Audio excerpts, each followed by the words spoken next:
Welcome to the Fight with Teddy Atlas. I'm Ken Rideout, joined as always by the great and powerful Teddy Atlas. Teddy, how are you? Good. Being that we're gonna do a real special. Hopefully all our shows are special. We try to make them special for you guys, but that we're going down a special road with mythical matchups of fighters of the past, future, present, whatever they are, but mythical, mostly of the past, of course, where the matches, because they were in different eras, they never took place.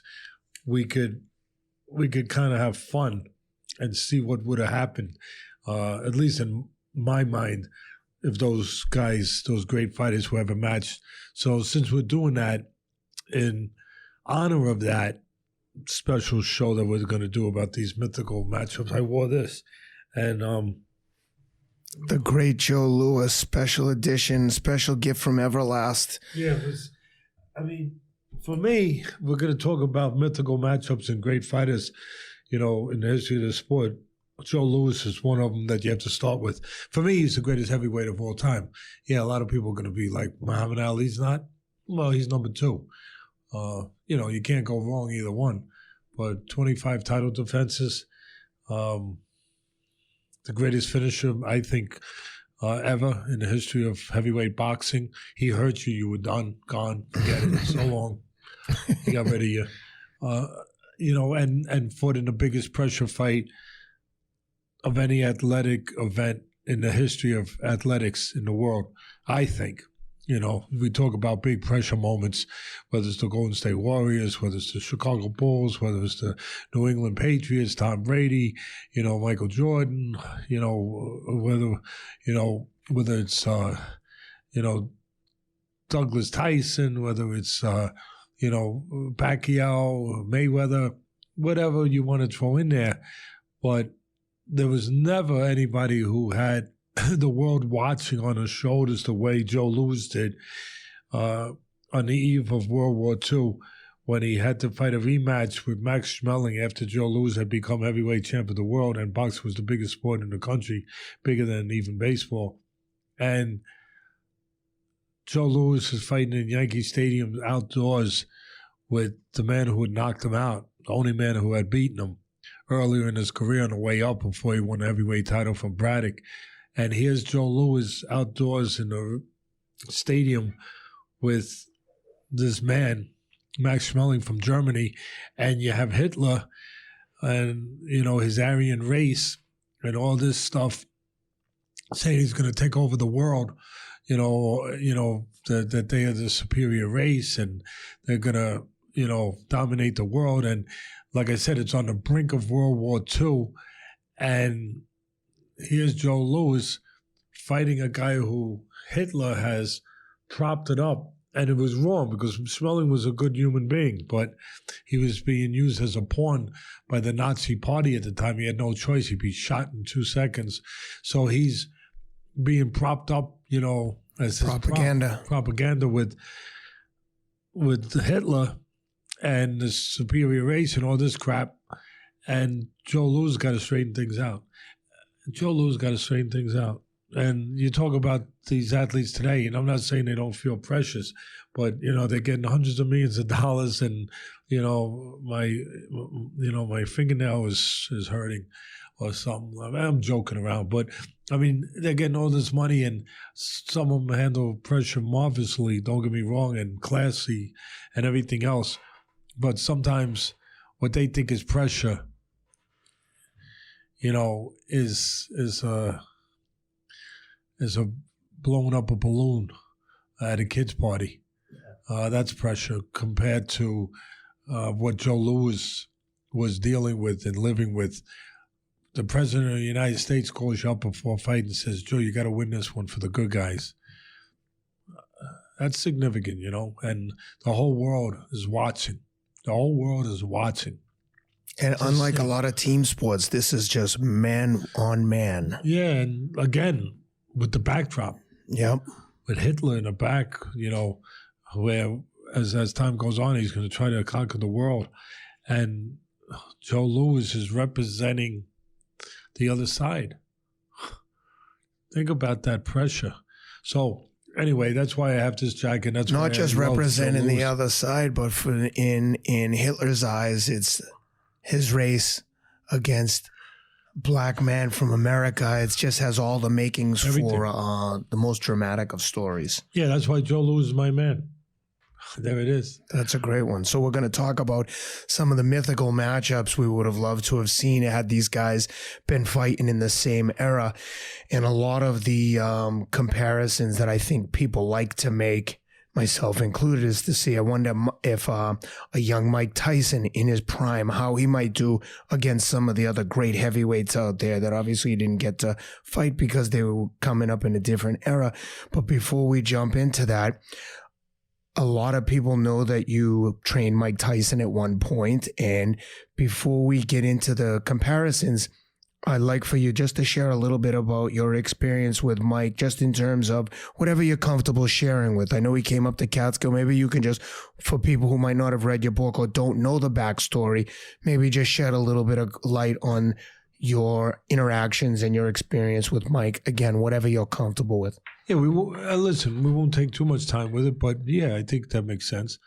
You and Robin asked me to, initially when we decided to do this episode, it was just going to be mythical matchups. We weren't going to go down this route of explaining my background with Tyson a little bit, but you guys decided that it might make sense, and I understand that. One of the things we get right to the point that we seem to do in this show, and not worry about anything in between. We just worry about getting there and with how it feels and what it does and what people say. They can figure it out themselves, but we have the responsibility of saying what we feel is the truth and what needs to be said for the reasons that it needs to be said, because it is the truth and it's important. You know, a lot of people are going to, probably the reason why I agreed to talk about Tyson a little bit here is that when I do the mythical matchups, I know there's people out there that think that if I say anything at all negative about Tyson, and listen, you can love Tyson, you can love Joe Louis, you can hate them. That's what makes being a fan so great. It's your choice, your pick, your flavor, whatever it is you like. Nobody can stop you from that. But a lot of people, when I do make these picks and when I do my analyzing of Tyson in the past, probably think and probably have stated before and have in some cases, I'm sure, one of the things that I have that escapes me from a lot of things is internet illiterate, which serves me well sometimes. I don't know what you guys are saying out there on the internet. I just hear about it if somebody tells me. So I'm a little bit, kept away and protected from that. So I really don't care. I care about people. I care about their feelings. And you care about the truth. But I care about, my reputation, that it can be kept up to the standard I want it kept up to, which is only my standard. It doesn't mean I'm better or less or anything else. It's only what it is for me. For me, what it is something my kids can be proud of and something that I can feel good about, and that's what it needs to be, which is something that can stand the test of time. That was the truth. That was what I believed. And at the end of the day, a lot of things go away. Money goes away, comes, goes, whatever. Abilities erode, but reputations, you got to live with them. And I want to live with it. And so I want to say things that don't necessarily always bode well for everybody or be agreeable to everybody, but it's something that I can live with. And the reason I can live with it is because I know it for the truth and not because of it being influenced by anything else. I'm not perfect. I can make mistakes, but I know I'm saying what I believe for the reason that I should be saying it, that it's based on my beliefs, not based on things that some of you guys might think, and that's why I'm going into this, on sour grapes or anger or hate, or it doesn't mean I can't have those things, but I will not let those things penetrate into this place, this professional place of me giving judgment. Because again, that would influence my reputation. I want to know my reputation is based on what it should be based on. Me, from a professional standpoint, saying what I believe without influence of feelings, emotions, past, hatred, love. Anything. I love Joe Louis and what he stands for, but I'm not saying he's the best heavyweight of all time because of love. I'm saying it because of action, because my judgment, my experience tells me that action makes him deserving of being called the best heavyweight of all time. So with Tyson, I want to just explain to you that it's not sour grapes. Yeah, we got the history we got. Yeah. Yeah, he did something to me that got me to the point where I did something very serious that could have taken his life. Yeah, that's real. But I can tell you, and it may be difficult to absorb, but that does not influence what I say about him and my estimations of him as a fighter. Believe it or don't believe it, up to you guys. But I'm just telling you. So that's why we're going to go down this road a little bit. What I say about Tyson, good or bad, is not influenced by anything other than the information I have and my ability to interpret that information, to analyze and use that information the way I use it, to give me judgment of what kind of fighter, in my estimation, he is, his strengths and his weaknesses. When he first came to Catskill, to me and Cus, I was training all Cus's fighters up in Catskill. I was a young kid. I was already up there a few years. We're not going to go into all the genesis of everything, but I've been up there. I was a wayward kid. I had some problems, and Cus took me under his wing. When I first went up there, I fought in the Golden Gloves. I won the Golden Gloves, and then I had an injury. I couldn't fight anymore. Cus didn't want me to fight. I wanted to be loyal to Cus. I could have went somewhere else. I believed in loyalty, so I didn't go somewhere else. And I still was wayward. I was confused. I was lost. Finally, I found my way, and as a trainer, Cus thought I could be a trainer. Thought I was born to be a trainer. We've talked about it before on episodes, so we won't go into it. And I finally bought in, became a trainer. So I was doing this for a few years. Cus was semi-retired, and I was, I think it's fair to say, I was breathing some life into the gym. It was pretty much empty when I got there, and Cus would come there once or twice a week, and now I was there every day of the week, and went from no kids in the gym, 3 kids in the gym, 4 kids in the gym. It went to like 30 kids in the gym. And I was there training them in for, I guess, about 5 years maybe. No, not 5 years, 3 years already. Let's see. Yeah, probably about 3 years already. Developed the gym, developed the club, and was doing what I was doing. And then all of a sudden we get a phone call from Bobby Stewart, correction office up in Tryon, about 30 miles outside of Albany, Amsterdam, New York, in a reformatory school, prison. And he had a young fighter named Mike Tyson, who was 12 years old, and he was 190 pounds, and he was all muscle. And to anyone who has kids will recognize 12 years old, 190 pounds muscles is crazy. So, genetics are genetics. And we were to find out later on the travels that just because your body's strong don't mean your mind's strong.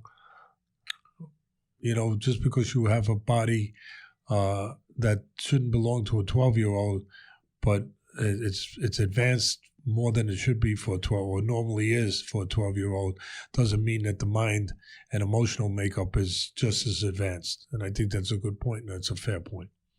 And a point that I understood. You wouldn't understand it because you weren't there. But I firsthand experienced it. As a young trainer, I was learning things too. But I was Cus's guy, and I was in the gym every day. I was the guy in charge of training everyone who came there. So Tyson, we get this phone call from Bobby Stewart. He's a prison guard. He was a former fighter. And he calls Cus. He knows Cus. And Bobby Stewart's 27 years old. He's a light heavyweight. He was a national amateur champ. Also a pro fighter. I think he had about 12 pro fights. And he's a prison guard. So he had started, working with Tyson a little bit when Tyson found out he was a boxer, was a little interested. So he's doing a few things, teaching him a few things, making deals with him. Like, if you behave good, I'll maybe do a little boxing lessons with you, and doing what a prison guard and a decent human being would do, which is not only turn the key when a guy gets into the cell, but if he could, also talk to him and see if there was some ways that he could help do what you're supposed to do when somebody's in a reformatory. It means reform, right? Reform.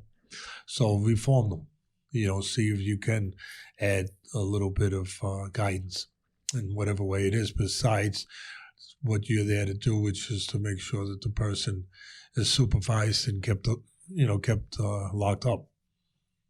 So calls up, tells Cus. Cus tells me, he says, got this young kid wants to come down, wants us to take a look at him. We make arrangements. He brings him down. He's got to bring him in a little bit of the prison van because that's protocol. Mm-hmm. He brings him down, and, what are you going to see? We don't want to see him hit the heavy bag. That don't mean nothing. We know he's green and everything, but if you're going to see, you want to see what's inside, not just outside. You want to pick up the hood of the car. You don't want to just see the body. You want to see if there's an engine in it. So we did something that we wouldn't do if we wound up taking responsibility to train him. We did something that we wouldn't do again for months and months and months. We let him spar. See, we wouldn't do that again until we taught him properly. Right. But right now, it was all about an audition. And we had to see, like I said, we had to see thoroughly what was there, not just outwardly.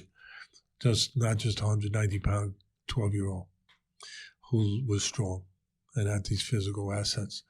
So he went in the ring and boxed with, I didn't have anyone that size in the gym, so he boxed with Stewart, who I just described, former pro.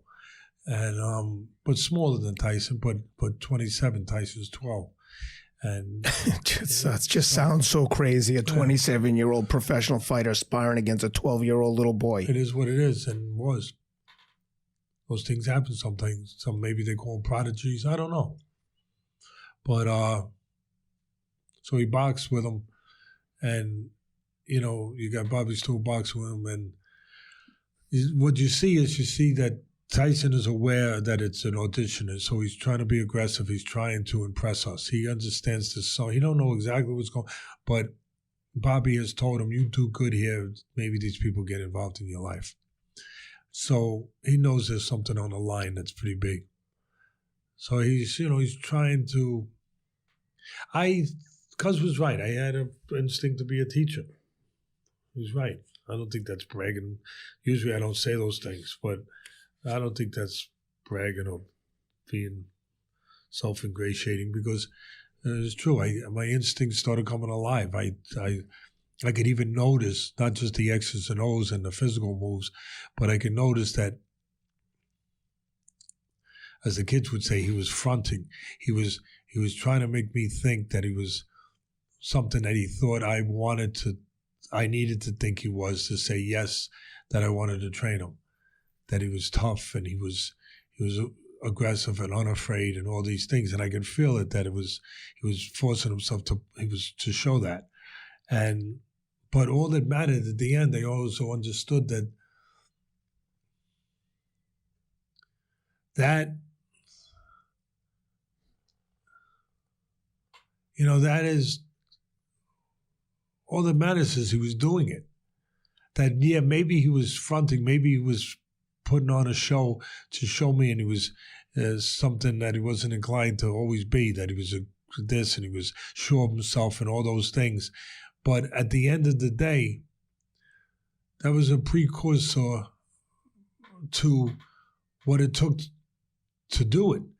That if he could fake it and make me think it, he was still doing it for whatever the ambition behind it was, didn't matter. He still had the ability to do it.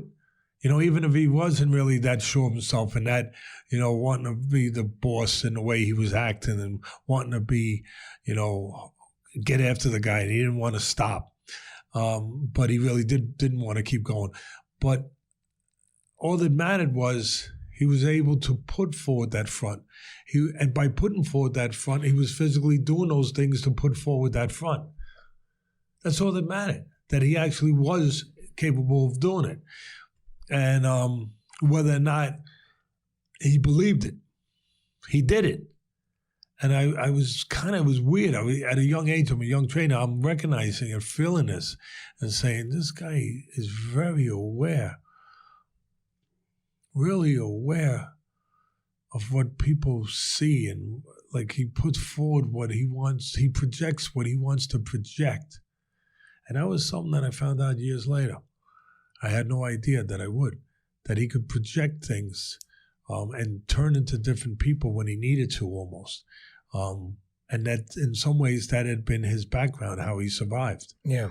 This is a kid who we found out afterwards, where he grew up in Brownsville, that he would hide in abandoned buildings in between walls in abandoned buildings so that the tough guys in the neighborhood wouldn't find him and wouldn't beat him up, wouldn't pick on him. So he knew how to survive. He knew how to be a wall when he had to be a wall, and quiet when he had to be quiet. And then there were other times we found out that, he was mugging old women. And he was acting to get their confidence. He would ask them if they want him to help them carry their grocery bags to the elevator, and to do that in a tough neighborhood, you had to be convincing because they're sharp. They know that there could be predators out there, unfortunately. So he would have to say, ma'am, with that, maybe that lispy voice, ma'am, I'd like to help. Yeah. So he knew how to change to that. So there was a complex thing here that we'd find out later as we journeyed later, and to get their confidence to be something different when he had to be something different. And later on, if you fast forward for a minute, when he thought he was going to scare somebody by saying, I will eat your heart. I will eat your children's heart. I will eat, what? But again, he would become that because he thought that's what he needed to be, to handle the situation that he was in, to handle the moment, to maybe keep the wolves from the door, to survive. And all of this was part of his upbringing, and we were about to learn a lot of, I remember I said one time to a newspaper guy, you guys don't understand, this guy doesn't know who he is. And they said, what do you mean? I said, have you heard some of his quotes? I said, you know who that quote was from? One of those quotes when he said, how dare you? He said to one of them, he said, how dare you say that to me when I will kill you for that? I said, that was Lex Luthor in Superman. The newspaper guy was, what? Oh my God. I said, that was Lex Luthor. Do you understand? That's not Mike Tyson. But he used that. Yeah. So this is, I'm jumping around to give you a little context. So here I am with this 12-year-old kid, and my job is to train any fighter that comes to the gym with Cus and to make a decision on this. So he's in there, and he's 12 years old, but he's pressing the issue. He's physically attacking this guy, and I want to make sure I'm accurate and not exaggerating. Put it this way, he's forcing a 27-year-old former pro to have to actually box and actually kind of like when you play with your kid basketball the first time, and your kid's 5 years old, and you play.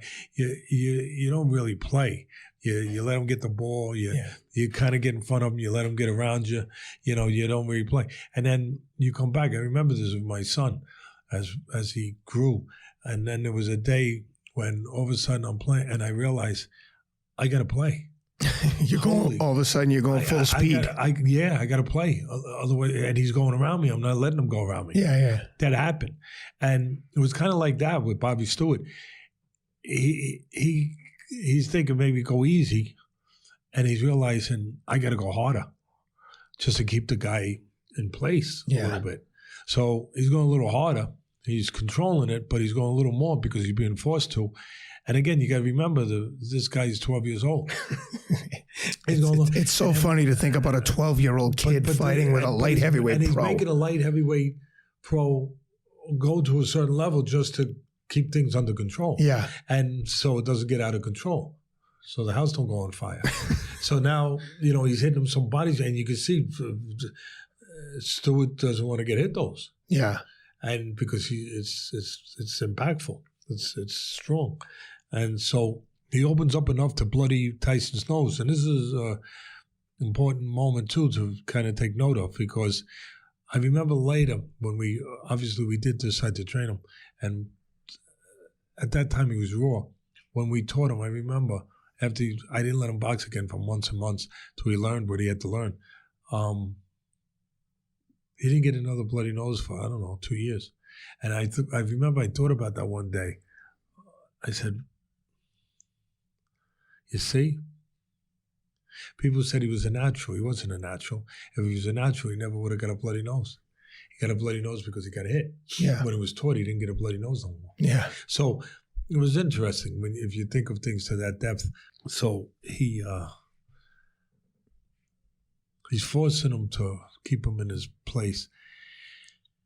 And he gives him a bloody nose, and you can see Stewart can't afford to allow him to get into his body and to allow him to attack in a way where he would take damage. So he's got to be on his P's and Q's, and then he winds up going 2 rounds, and I stop it.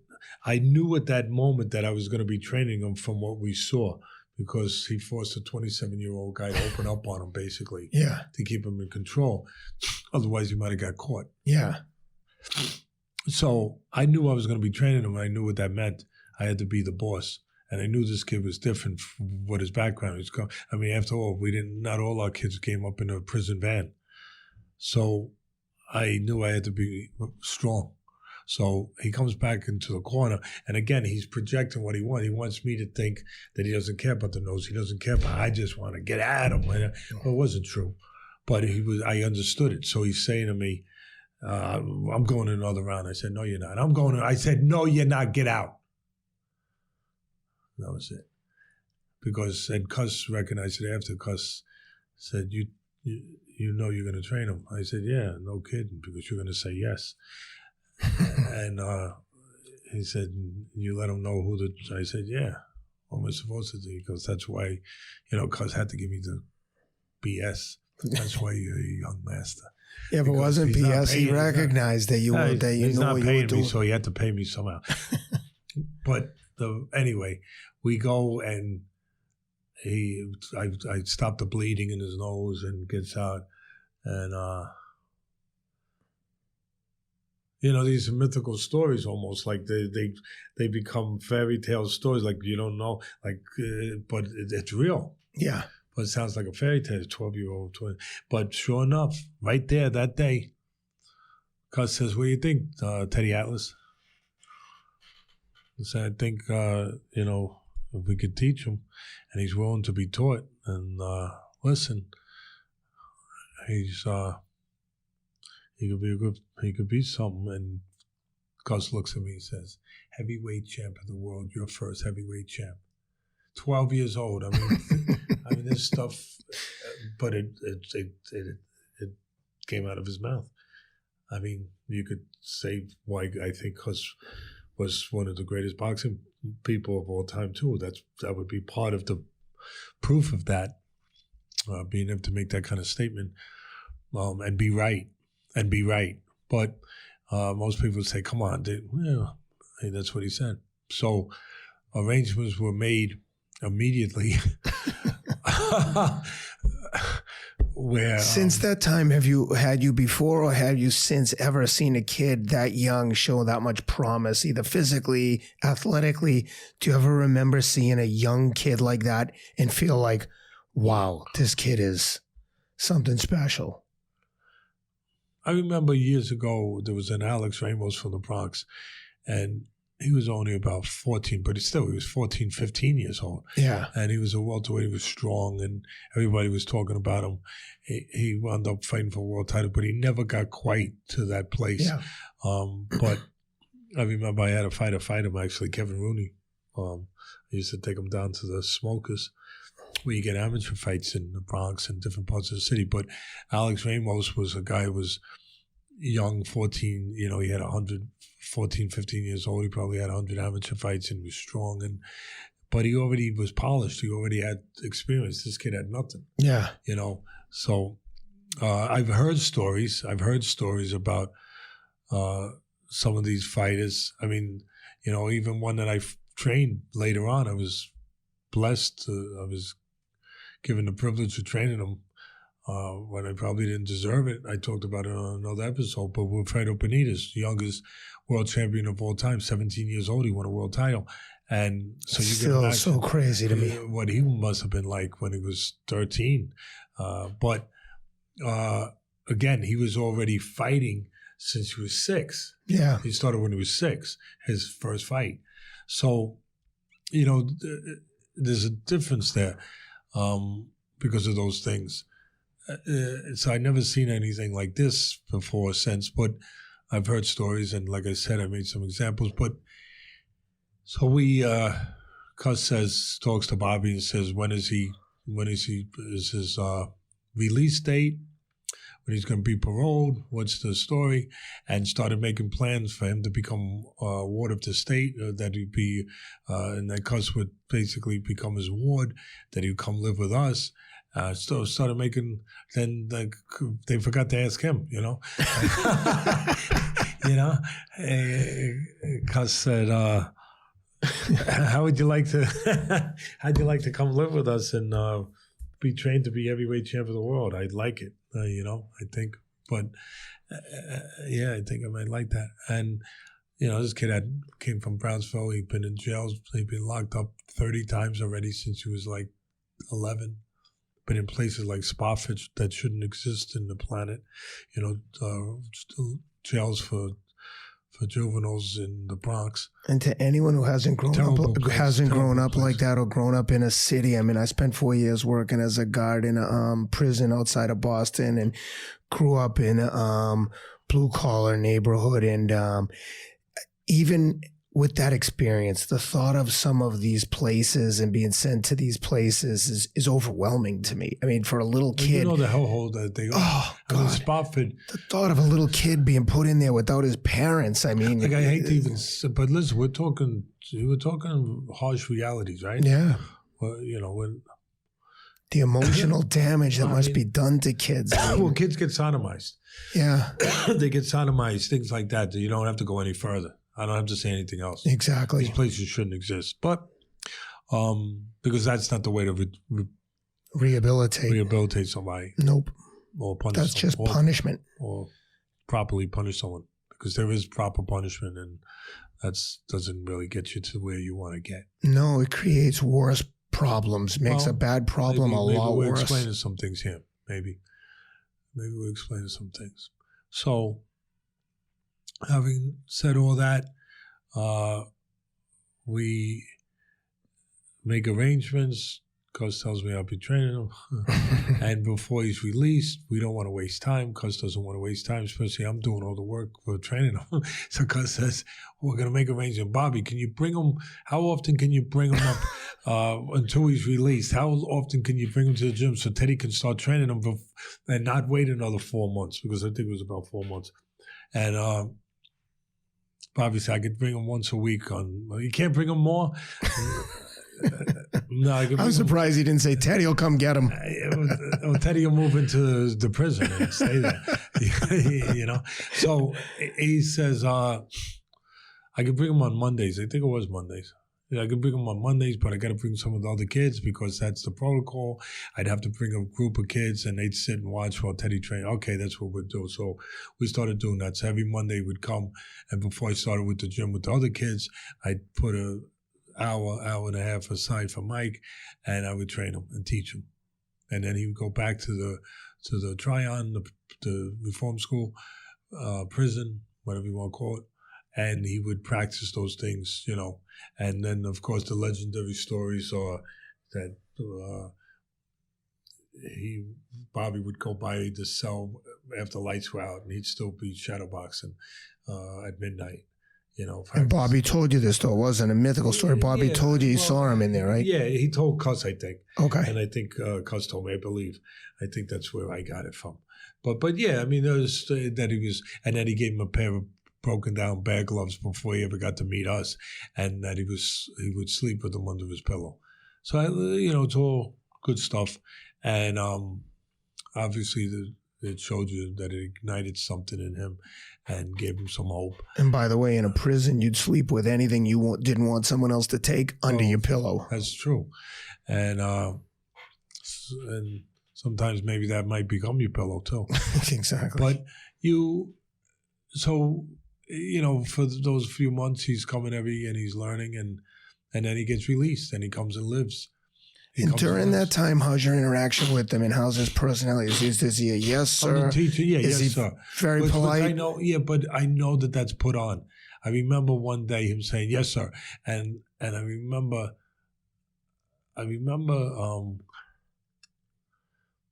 think I said to him, I hope my memory's right, but I think I said to him, the first time I might have said it to myself. And then I think the second time I said to him, listen, we don't need the yes, sir. Because I ain't going to, in my mind I was saying, because they ain't going to last long anyway. Yeah. I know why you're doing it. All right? We're human. We do things. He's coming from where he's coming from. He's trying to, you know, impress me, and he knows that I'm the guard of the prison, the new prison. Yeah. So to speak, you know, I'm authority.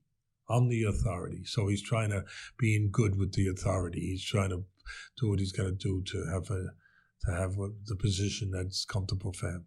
He's always surviving. He's always maneuvering. You know, and it's where we came from. Would you guys ever have moments though of like just a genuine conversation of like two normal guys in the house? Okay, but yeah, we did. But you know, like I said, one time I think I said to him, stop with the yes, sir, because just be what you're supposed to be respectful, but you don't need to be over the top because I don't think it's not realistic. It's not going to last.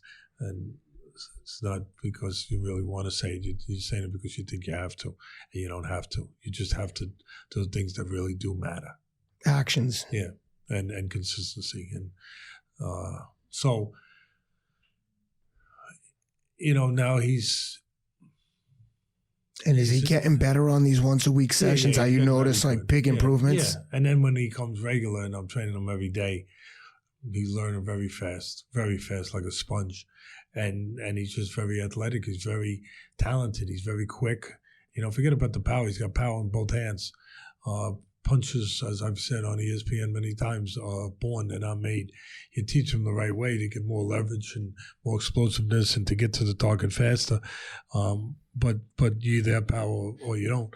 And you're not really going to make a great puncher if he's not born to be a great puncher.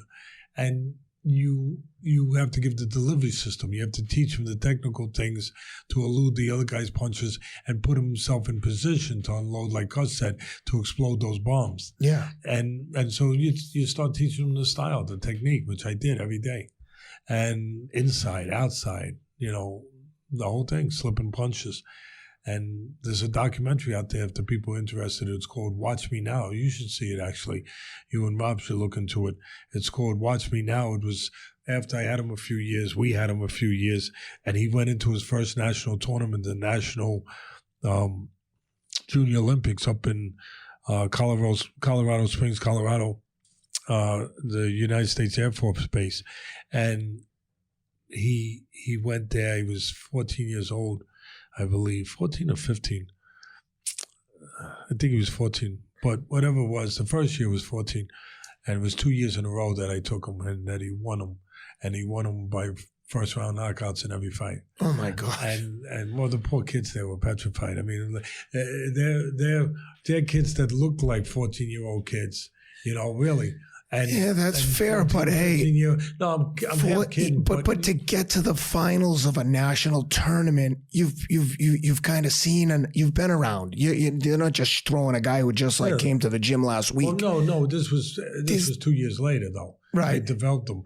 And my point is, the kids he's fighting and knocking out in the first round, they're not clowns. They're amateur fighters. But if you look at them and you see their bodies, yeah, nature treats everyone differently.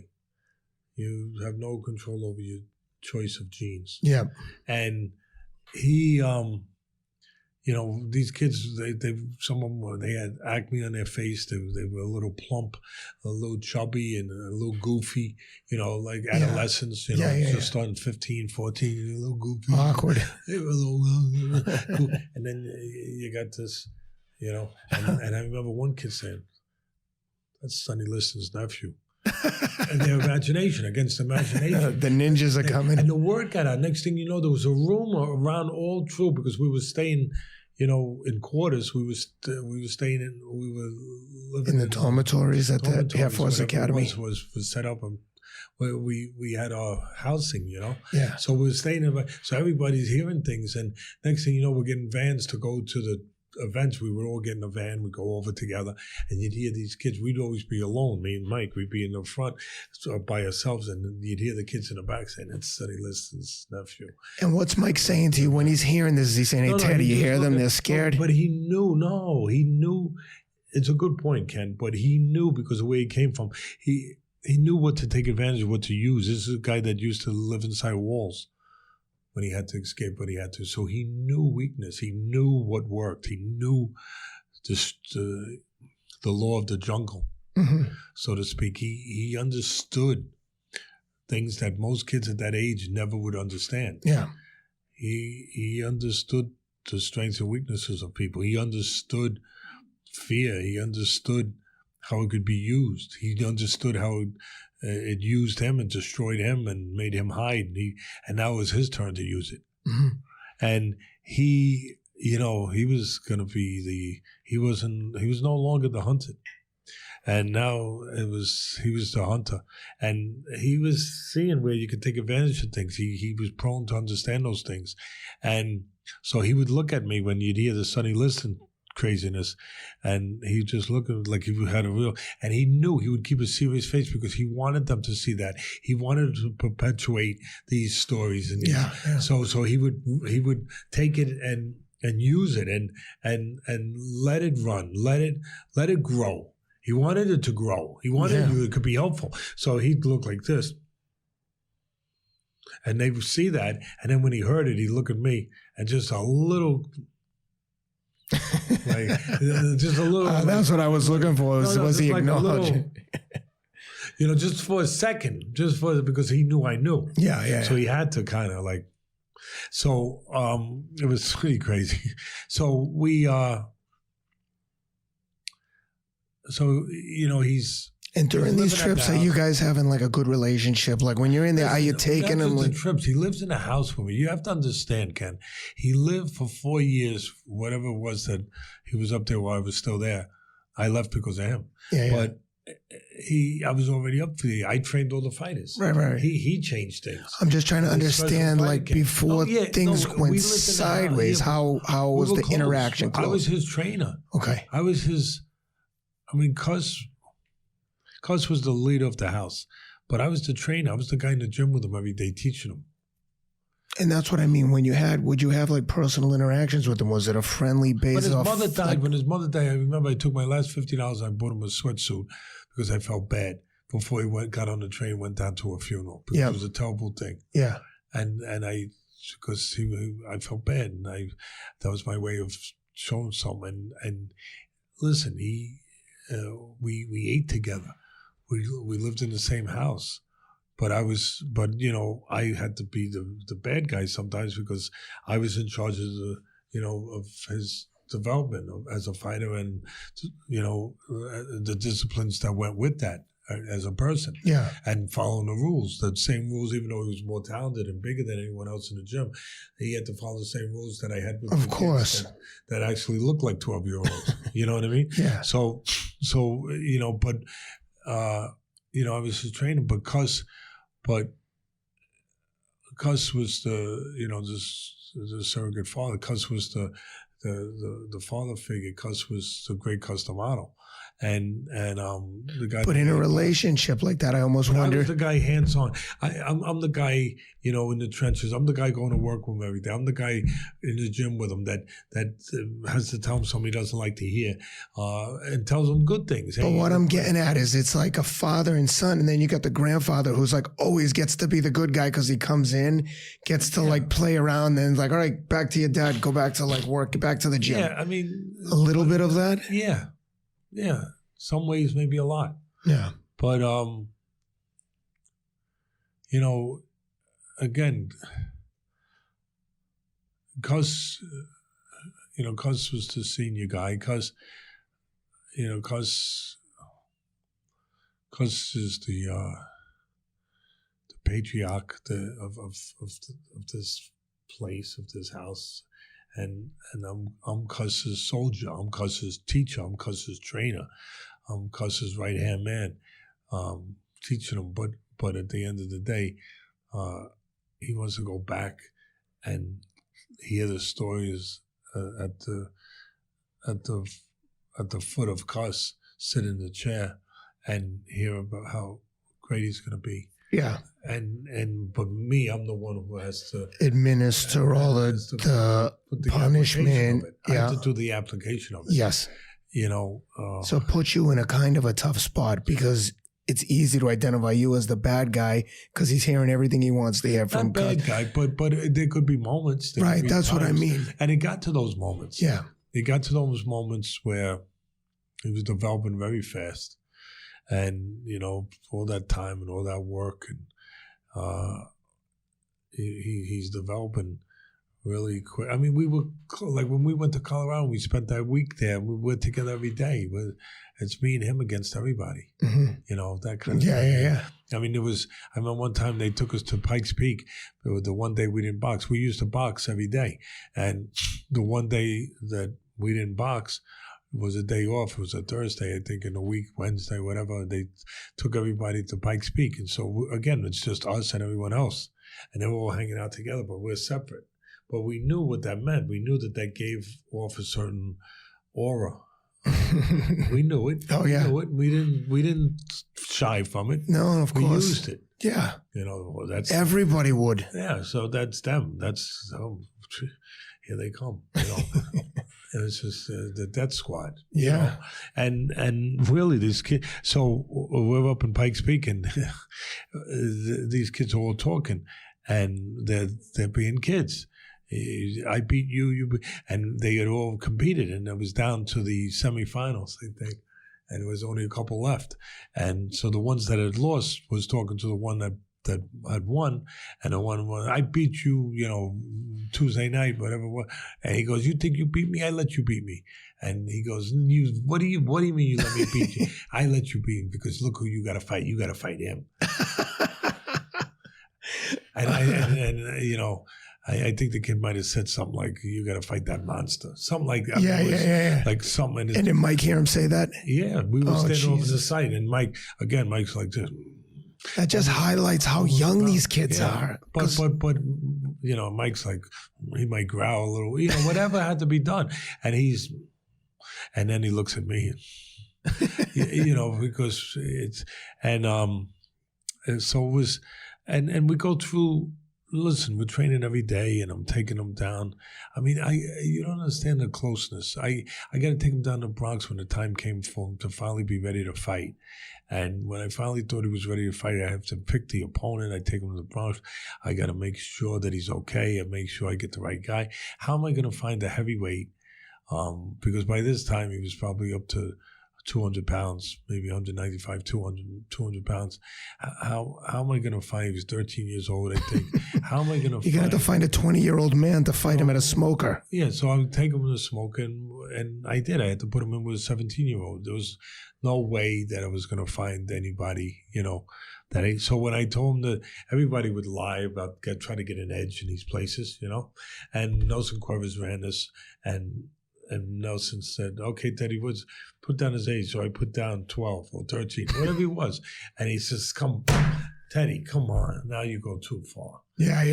Now you go too far. I said, well, okay, you want me to make you happy? I'll put down that he's 18 just to make you happy. He goes, yeah, okay, Teddy. Now you tell him. I said, no, I'm not. I said, He said, now you're telling the truth. Yeah, now you're telling the truth. I said, no, this is what he is. No, I get it. I see him too. But this is what he is, okay? Yeah. I got a birth certificate. This is what he is. Come on, you gone too far, Teddy. Come on. You learned to lie better than us. That's a nice compliment. I love you too, Nelson. Thank you. What a wow. And just for context, for people who don't know, these are smokers in the Bronx being run by the Spanish guy you just mentioned. No, but it's the proprietor of the gym, right? But it's not exactly a friendly, welcoming environment. This is like an aggressive experience. Everyone's drinking, smoking, and you got young kids, plastic cups, young kids in there fighting. A very intimidating place. Yeah. But safer than anything else in the neighborhood because it's the only building left standing, and one of the only buildings. And sometimes on your way up, you'd have to pass all the hypodermic needles. And you know what? It was the most positive thing in the neighborhood because it was a way out. It was the kids' chance to form themselves into something, to strengthen themselves against the fight that was in front of them. Right. In the right way. So I'm not apologizing to nobody. Like, it was a tough. We were taking kids to become men that needed to become men a little bit quicker because of where they were. And it was a positive thing because it was teaching them to take care of themselves, to believe in themselves, to trust themselves, to know themselves, to know that they could say really, instead of just a stupid slogan, they could actually say no to drugs because they knew themselves. They knew that they could depend on themselves and they could like themselves. And this. So it was an important place in the neighborhood. It was doing important work, but it was tough. This part of your story in your book to me was the most moving because, again, having spent some time in this type of environment, I could relate to it and recognize what you were doing and how difficult it must have been for some of those kids the first time they walked in there. And I know you talk about some of the characters in your Catskill. book. Exactly. And they're in the country and now they're down in the Bronx. And you know how much pressure and responsibility was to me to look out for them and make sure they were getting in the ring with the right guys? Exactly what I was getting at is that making sure that they're matched up with kids who are close to their age, close to their weight, close to their more than anything else, their experience level. Matched up with the kid. My kid was very, really green, and everyone lied about the amount of experience, but I went by where we figured it out, and I went by who the trainers were, and I could see things, and this usually the lying balanced itself out. Everyone was lying and balanced out, but sometimes no. One guy was too much, and there was a day where I just wasn't sure about this match, and my kid really was green, and this other guy was experienced, I thought, and I told Nelson, he didn't speak English. I said, "Bring him back in here, and you be the interpreter." The other trainer didn't speak English, to be clear. And this was about probably a half hour before we were going to fight, go on. And I just had second thoughts. And I told Nelson, I said, "You interpret to him. Go ahead." I said, "Tell him that my kid really only has this. I know we all lie here sometimes to get advantages. But at the end of the day, these are real kids. And these kids, I know they matter to you, they matter to me. And it's my responsibility, like it's your responsibility to look out for my kid. And so maybe you get the better of me this time by saying something and getting an advantage. But if you're not being, I'm asking you now to please be truthful and tell me if your kid is more experienced, which I think he might be, because my kid really doesn't have those fights. And I have, as you do, responsibility to look after my kid. And you might get away with something and trick me, but I will not need any more proof. I will not need to see anything other than how your kid fights to know how many fights he has when the bell rings. And when the bell rings, if that's what I see and it's too much, there's two things that are going to happen. One, I'm going to stop the fight because I'm not going to let my kid get hurt. But damage would have been done already because my kid will lose his confidence. But I will stop the fight before he can lose more than that. But then a second thing will happen. I will start coming over to you.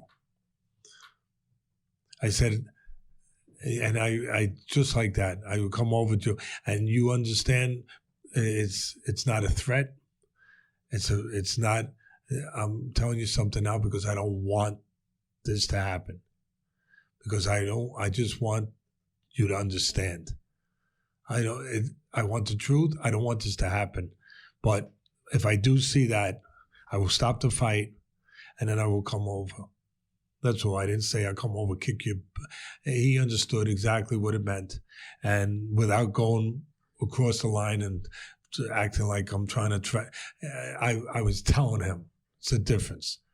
And I was telling him there was a purpose behind it. It wasn't just to see, who's tougher than or for macho or for ego or because they used to bet on the fights. Of course. It had nothing to do with anything but what it was supposed to do with making sure my kid don't get hurt and protecting my kid. And if you hurt my kid, well, we'll do the same thing you would have done. He understood. And he just looks at me, I look at him, and I just went like this. He looked at me. I said, just let me know. He said, it's not a big, there'll be nothing. You let Nelson know. Please. Basically, help both of us. Yeah. And he left. He walked out, and he called Nelson. And he talked in Spanish to Nelson. Nelson came back to me and said, Senor Sanchez, he no gonna fight your fighter. I said, go, please tell him thank you. That's one of my favorite stories from your whole book. Yeah, thank you. Because that's an important thing to understand. And so this is what the atmosphere, and this is what we lived in. This is what we worked in. This is what we were in. So we had to be prepared for it. And there was no sleepwalking. And it was great responsibility that went with this. So when I was down and took Tyson, again, just like I explained to you about that kid, I did the same thing for him. Yeah. And even though he had to fight older guys because the physical science of it told you that he had to. There was no getting around the physicality of it. I wasn't going to find a 12-year-old that size. Yeah, but the other thing is... But I had to make sure the kid was, that he could handle. But Tyson, I knew he could handle. Long story short was, when I put him in the fight with him, he knocked the kid out. The 17, his first fight. That's what I was going to say, is though the other important thing there is, just like you were protecting your guy, I know you. I know you're a good person. You're not going to let Mike Tyson get in there with a 13-year-old kid with 3 fights and get massacred, right? Not. Never. So, but we couldn't find one anyway. Exactly. But no, of course not. But he fought this 17-year-old who was more experienced than him because Tyson had no fights. But Tyson was taught well, and he had the physical gifts that he had, and he wound up knocking the kid out. And then there was there were other matches, and it got to the point where I used to have to pay the trainers to give me, I would give $50 to Nelson, and Nelson would use it to give to one of the trainers to bring a kid from the gym to fight him.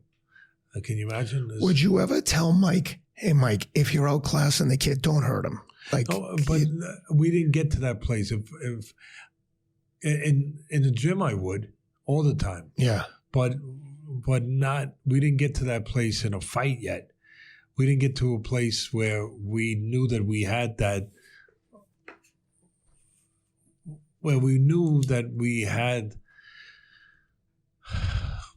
that cushion to be able to play it that way. You know, where these guys were experienced. I couldn't put that in the equation because I could put my guy at jeopardy. I couldn't do that. I had to look out for Michael. So, I mean, there was a time where I couldn't get a fight, so I agreed to put on an exhibition with a kid with bigger gloves and headgear.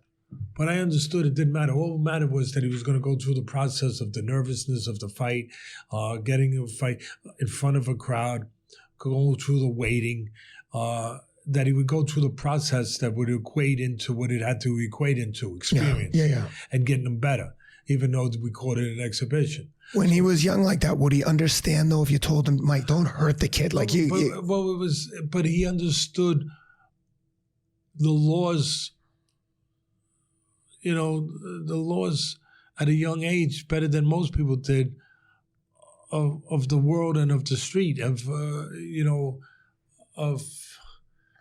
people not keeping their word, of people looking for an edge. He understood that better than most people because of where he came from. So when I put him in this exhibition, that they were it was called an exhibition, bigger gloves, bigger, but they go out there.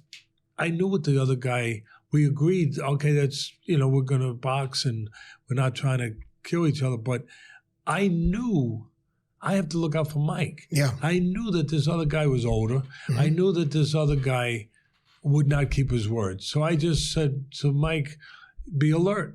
Yeah. See what he does. Yeah. But, but still, he's not capable. He's not in charge of himself enough, sure of himself enough to be able to go easy and feel that he can do that and not be in jeopardy. Right. You have to be experienced to do that. Of course. So I guess that's what I'm getting at. Yeah, he's in there listening to me and he's working, but the other guy's looking to knock him out. Of course. So it's, within a minute, Mike made a miss, pop, pop, pop, and it's over. Yeah. And there's a problem. But you can tell right away when you're in the ring if you think someone's going easy and then they're not going easy. It only takes one or two punches. Right away. Yeah, that's what I mean. Knew it. But there was a problem right away because now his trainer jumped up in the ring to go after Mike. Mm-hmm. I went immediately after him. Yeah. And so you asked what kind of relationship. He was, I was his father, his big brother, whatever you want to call it, even though Cus was the patriarch of everything. But I'm the guy there with him every day. Right. I'm the guy who has to look out for him. Cus is in Catskill. Yeah. And I'm the guy who, in the South Bronx now, with guys that it wasn't uncommon to carry guns and knives and other stuff in the company that we were keeping here. And to people who are listening to this, they might not know this is not bullshit. The Bronx is not like a place to clown around. This is back in the... This is 30, That's what I mean. 35, 36. These were like dangerous places at the time. Listen, it was the only haven for something good, the only fortress against some of the really ugly stuff out there, because these kids did have a chance to find themselves, to form, to get out, to forge themselves against, as I said earlier, the things that they had to fight, mm-hmm. and to be able to fortify themselves. Yeah. But I jump in the ring, I go right after the trainer, mm-hmm. and we got each other by the throat, and because he's trying to get after Michael. I said, you may take another step. I'm freaking, we got each other like this. Yeah. And you move any closer to him, I'm going to freaking, Because at the time, Mike's only 13 years old, right? I'm going to break you. I'm protecting him. I'm going to break you. So Mike's behind me, The other poor guy, I don't know if he woke up yet. Yeah. And Mike's behind me, and, I remember before it started, when the guy first started coming in. So, I jump up in the ring, and the guy's coming in the ring, and I go right after him because he's going right towards. He's not even looking at me. He's going right after Mike. So I go right after him and I intercede. We got each other. And then I tell him, I freaking break your jaw and, whatever. And we were in a standoff. And, I push him off, and he backs up. And Mike goes right behind me, and Michael says, "What's going to happen?" I remember this. He was still a kid. He goes, "What's going to happen, Ted?" I said, "Nothing." Just like that. I said, "Nothing's going to happen. Nothing's going to happen to you. Nothing's going to happen." He goes, and it's what he wanted to hear or hoped to hear. I said, "Nothing's going to happen." And then he saw that nothing would be allowed to happen to him.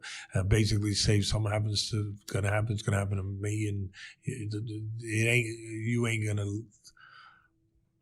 to let nothing happen to you. Yeah. All right? Yeah. And whether or not I could really live up to that, but I was sure as hell going to try. And so I got rid of that guy. A few other guys got near the ring post, and I started. These guys know that this is a little kid, right? No, they don't, because he don't look like a little kid. I gotcha. Okay.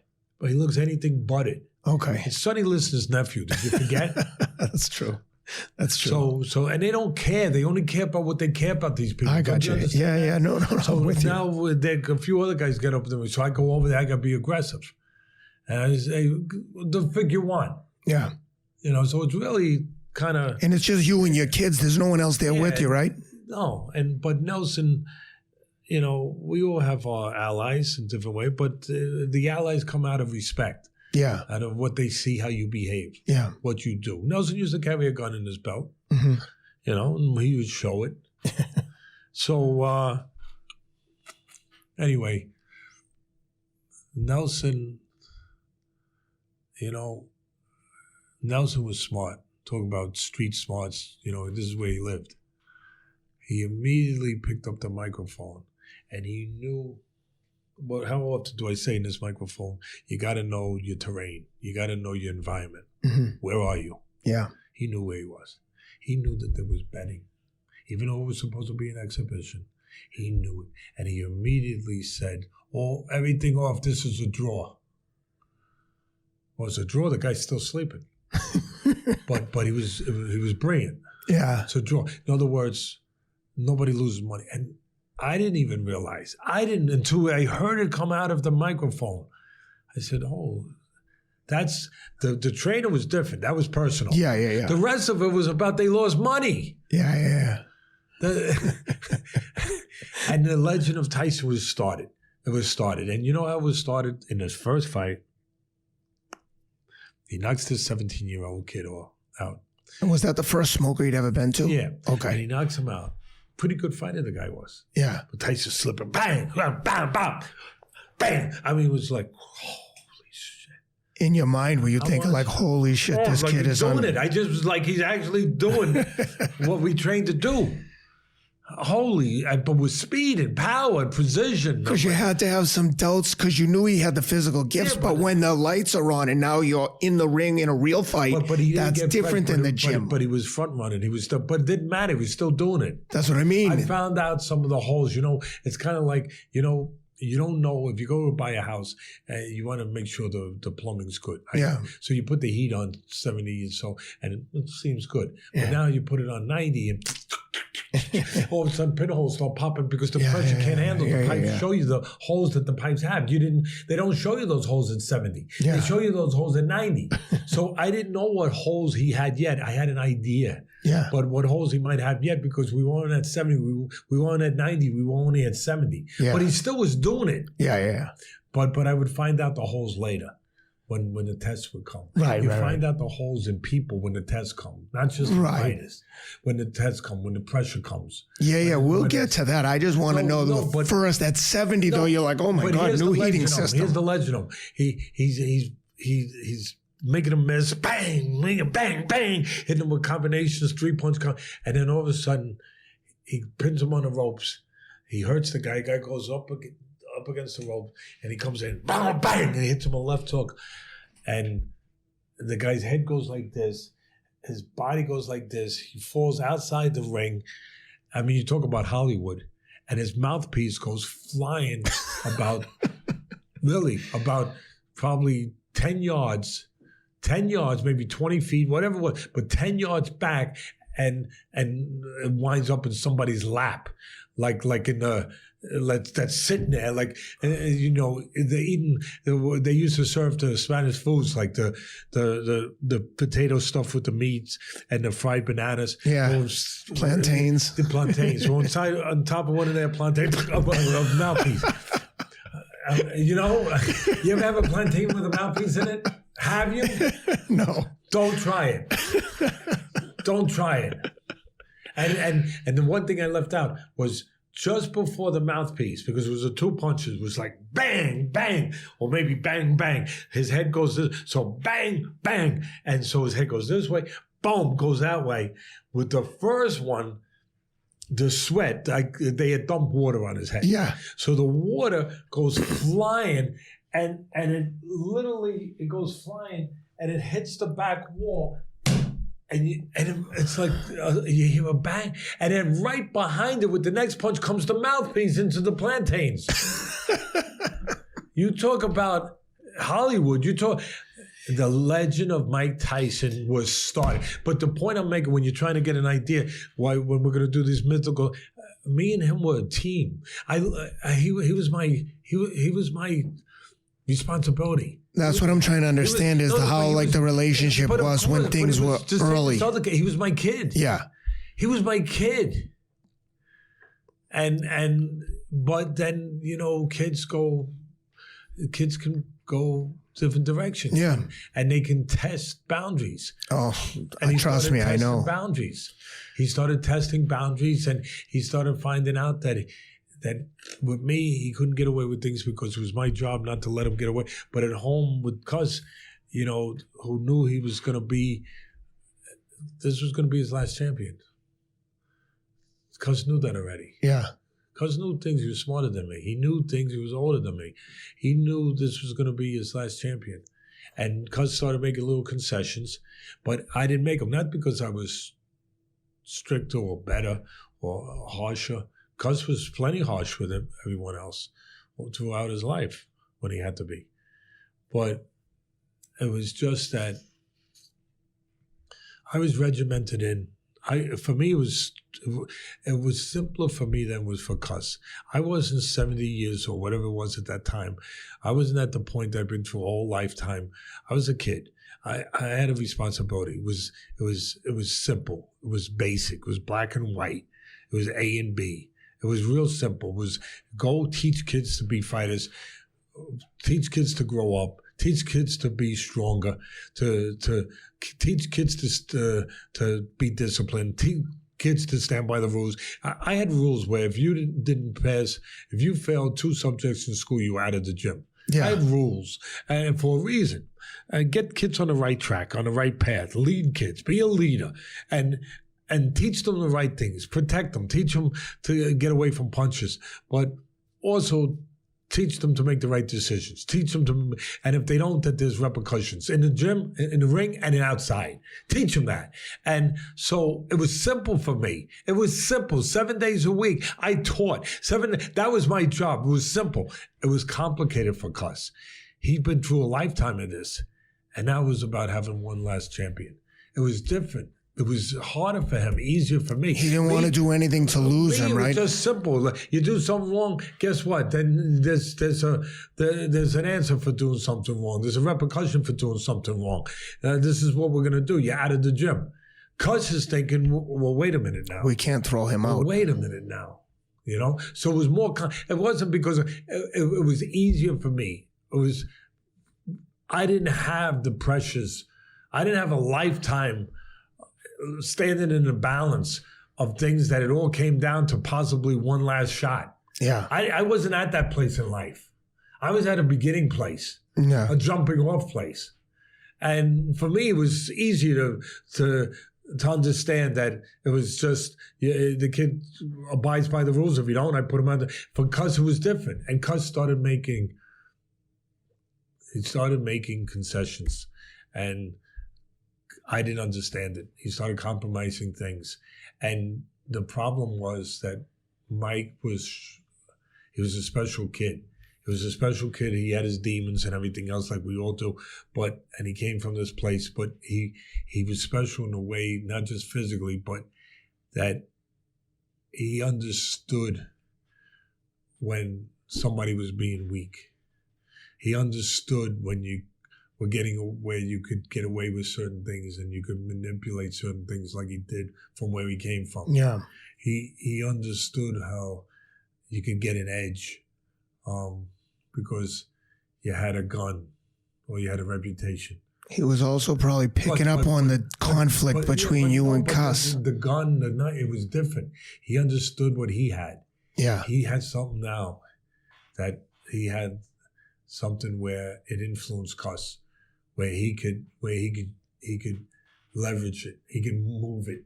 He could use it to an advantage for him to make things easier for him, to have Cus on his side. Yeah. He saw that and he played that. And it took us to a bad place. It took us to a dangerous place. Because when he started behaving a certain way in school and pushing girls into bathrooms in the hall when the hall was busy and just bump them into a bathroom and maybe touch them or something, or in the lunchroom maybe tell a teacher when he wasn't in class that, when the teacher would say, "What are you doing in the lunchroom? You're supposed to be in the class," and then he would get mad. He didn't deal with authority, and he would take a milk container out of a milk bin and throw it, and he could throw hard and smash it against the wall, and because he was mad, or be threatening other kids, or maybe doing other things to other kids and stuff. So when I heard about this from my kids in the gym, the thing that was disturbing was I wasn't hearing it from Cus. Cus had a direct pipeline with the principal and the vice principal. I was just hearing it from my kids that were in the gym. Because all Cus's kids are going to this school that's near his compound. Yeah, sorry. So all the kids from the Cus's in your camp are going to the local school. Gym, but I'm the one in there every day. Right. Cus would come one day a week to see how things were going. But my point is they had to go to school too. These are little kids. They're in school. Yeah. And Cus and Tyson's in school, and that's part of our responsibility. Gotcha. When he was given over from the state, and Cus was given the responsibility of having him in the house. Part of that responsibility was to go to school. Yeah. And so it was simple for me. I put him out of the gym. When I found out these things, I put him out of the gym. Then Cus put him back in the gym. And then we had a problem. Me and Cus never had a problem. We never had now we had a problem. But now it caused a problem with Tyson because now he looked at him as the good guy and me as the bad guy. Yeah. But not really, because he was too smart for that. Yeah. He knew the power he had. He knew he had the power to make things, to manipulate and to turn me and Cus against each other and to get his way.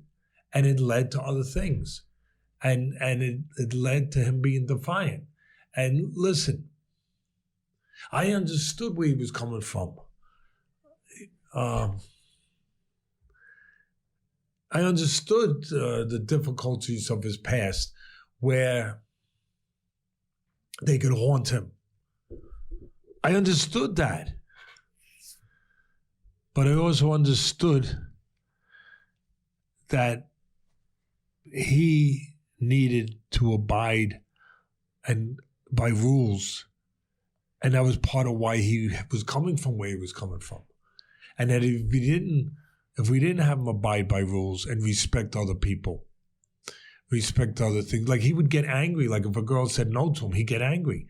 Like those things, just like we had to correct things we wouldn't waste a second, me or Cus, correcting if he dropped his right hand. Oh my God, you better not drop your finger. Now you get a shadow box for the next 10 rounds holding your earlobe. But yet if you're going to use your anger because a girl said no to you or whatever, that's going to be tolerated? That's going to be allowed to, or that you're going to threaten a teacher or a kid or whatever it is in what we're talking about? That's going to be tolerated? That's going to be okay because it's outside the gym and the progression in the gym is still good and the learning in the gym is still good? No, because if you don't learn those things outside, you will not ever be anything inside. If you don't learn to control yourself outside, you'll never control yourself inside. To the degree that we're responsible for taking him and teaching him. When these things are happening at school, did you ever have like just a one-on-one moment with Mike where you sit down just rationally and calmly like you would with your children and say, Mike, why are you doing this? Why would you talk to someone like that? Why would you tell the teacher? But it was already, we did that at the early stages, but then it was already to the point where he didn't have to hear it from me because Cus would step in. Cus would step in and go meet with the principal and work it out. But when you're talking to Mike one-on-one, how's he responding when you're trying to appeal to his sensibility of like, Mike, what are you doing? Not well sometimes because he knows on the other side that there's an out. And when you would go talk to Cus and say, Cus, we can't have this. We can't let him get away with this. You can't keep sugarcoating this stuff. We're creating a monster. If he thinks he can get away with this. Cus said, basically, I know what I'm doing. This is a special situation, and, basically, if we don't, Cus years later, you don't know how much of it's true, but I had heard Mickey Duff used to go up there, brought Frank Bruno up there when I was there. Then later on, as Frank Bruno was developing as a pro boxer, apparently he brought him up there again when I was gone. And he would go up there and supposedly Mickey had told me that Cus said to him way after everything happened and I was gone that Teddy was right. But the thing was, Teddy could have stopped a great fighter from being developed. He could have gotten in the way, and basically I couldn't let that happen. Teddy was right. He wasn't wrong about stopping him from doing things and disciplining and controlling and different things because Cus was having other problems that were being kept under wraps a little better until they weren't under wraps anymore, because they had the resources to keep them under with Jim Jacobs and Bill Caton. And there were cases where supposedly things happened and there were payments later on that were made, based on everything we know, that doesn't seem that far-fetched, clearly. But supposedly he said to Mickey Duff this, and that Teddy was right, but where he was wrong was he would have stopped. He basically would have stopped the development of a great fighter, potentially great fighter. Maybe whatever. Yes, maybe no. Maybe had he been forced to leave, had some time to reflect, maybe he could have been both. Yeah, all right. That's my idealistic answer, if you want to call it that. All right. And this is why I wanted to talk to you about this. Because to me, there was always a weakness in him. And there was always a inherent weakness that never really got strengthened. That when you stood up to him and when he couldn't, and that's why I say these things. I say it out of information, you guys. It's not out of sour grapes. I hope that he's in a good place now and that he's found a good place. I'll say it again. I hope he's in a good place and he's found a good place. I was there with him at the beginning. But, he did things that were hurtful to me and my family. But I, as I said earlier, feel that a responsibility and an ability to be able to put that aside when it comes to assessing something professionally. I have to. I have to be able to do that. Otherwise, things that I say, they can't be trusted. And things I say have to be trusted. Because I have to believe in what I say. And I have to believe that I can live with what I say 5 years, 10 years, 15 years after I say them. And then my kids can live with them. So I care about that. I care about what I say. That's more important than anything that happened. That doesn't mean it don't happen and I don't have feelings. privately for that and dealt with it the way I had to deal with it, yeah. But when it comes to saying my professional opinion, it's not influenced by that at all. But when I say things about the weakness of Tyson and the strength of Tyson, but when I talk about the weakness, it's because I'm informed, because I was there, because I know. And, you know, he always, I remember as a kid, I'd have to get in the ring when he was sparring guys. If he didn't knock them out, he started making silent agreements. He started putting his hands behind. I would get in there, I punched the gloves out. Get your gloves out, hands out there, because he was making a silent deal, because he couldn't control the guy. He couldn't physically run the guy over. So now he was putting his hands behind him, like, if you don't hit me, I won't hit you. That was without words. Yeah, that was exactly what was being said. He knew it. He understood. And they didn't want to get hit by him because he was physical. So they go along with it. They'd hold on. And then next thing you know, you have a silent agreement. You'd have a clinch. Now, most people would, it's just a clinch. Yeah. No, it was more than a clinch. A lot more. And so I would stop him from doing that. And me and Cus would talk about it. Cus would be glad I did it. Yeah. Because it was going to make him a better fighter, a stronger fighter. But what about being a better person, a stronger person in those ways? And in the same ways where I feel that he never quite got strong enough, together enough, just formed enough, if whatever you want to call it, where he was strong enough to be able to control his emotions and to be able to really face the things that he had to face when he didn't have the upper hand, where he didn't have the edge, where he didn't have his way, where he didn't, you want to use the word character, but he didn't have the wherewithal, the character, whatever you want to call it, to face what he had to face, because he was never forced to do that, because there was the physical part always did it for him.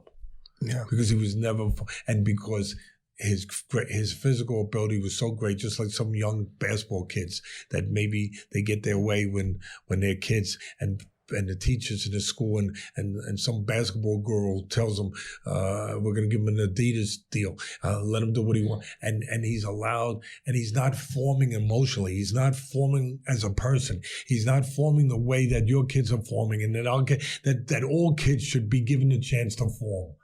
Because the selfishness on the other side, we're feeding into their selfishness, because our selfishness says we want to be able to make money with them. We want to be able to have a great basketball player. We want to be able to have a great fighter. Do you understand what I'm saying? Yeah, I understand clearly. So now, and that's what people don't get.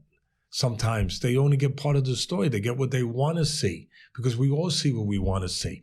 They see this great physical thing that knock guys out, Kid Dynamite, knocking guys sideways, crook, and saying the things. That's cool. It's almost like a Nintendo game. It's like one of those. They actually did make a game about it. Mike Tyson's knockout. You know what I mean? It's like, if you like Iron Man, you know, whatever, Spider-Man, you know, wow. You know, but it's not so wow when Spider-Man's hurting somebody's daughter,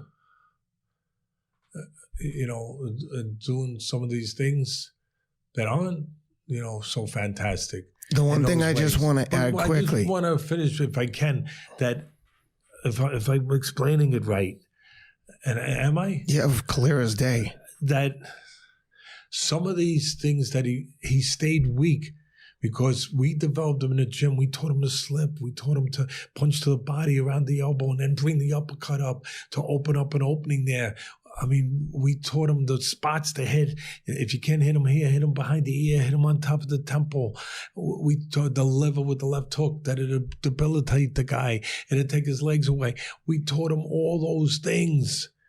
But what we needed to teach him was that there's other strengths, and other talents and other responsibilities besides slipping a punch and countering with a quick double left hook. It was the responsibility of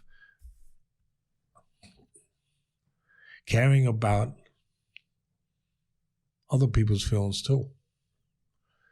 And sometimes when you have somebody who's, like I said, we laughed, 12 years old and he's 190 pounds and, and he can beat up, he can force 27-year-olds to open up on him just to stay in the ring with him. Well, sometimes when you have that kind of situation, you prone to let the person, you get caught so much up in what that can mean for you and how that means you were around somebody special, something unusual, that you see what they can give you and what they can do for you and for themselves in certain ways, but you forget what your responsibility is at that point. As you said, he's still a kid, to do for them, to make sure that they learn to do for themselves. They don't learn that part. They don't get forced to look at that part. They don't get forced to be understanding and responsible for that part. That it's a two-way street. That it's not just about your power and the power that you can maneuver people because of your potential greatness, but it's about being able to live with yourself. It's about being able to contain yourself. It's about being able to care about more than yourself. And those things take teaching. Yeah. They take teaching, and we give teaching to everyone on those things. And he wasn't, I'm not making him sympathetic. I'm not making him disavowed of the responsibility that he had responsibility, but it was also responsibility of the people around him. Yeah. To form those things, to make them adhere to that understanding. Teddy, let me just interrupt for 1 minute. I just want to point out to people that, number one, we had to talk you into doing this. So if anyone out there is listening and thinking Teddy's going off on a Mike Tyson rant or tirade again, that's not the case at all. We've asked him to provide some context to the background of their relationship so we could get to these mythical matchups that we'd like to see. And additionally, for people who think that Teddy might be sour grapes about Mike Tyson, I think you're misinterpreting. Teddy Atlas going into the Hall of Fame has trained 17, 18 world champions, and Mike Tyson's done what he's done. They both have had their own career paths and their own journeys in life. And, part of the reason I wanted the Teddy to elaborate on this, the background here, is so that people could have a better understanding. And the reason why I thought this forum would make the most sense is because we don't have time limits. It's not something that we have to be limited by a soundbite on a regular network programming. So anyway, I wanted to add that in. With that said, we're going to cut here.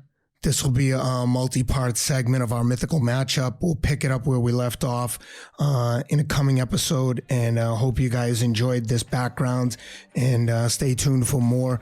Please subscribe, continue to support the show. Thanks for everything.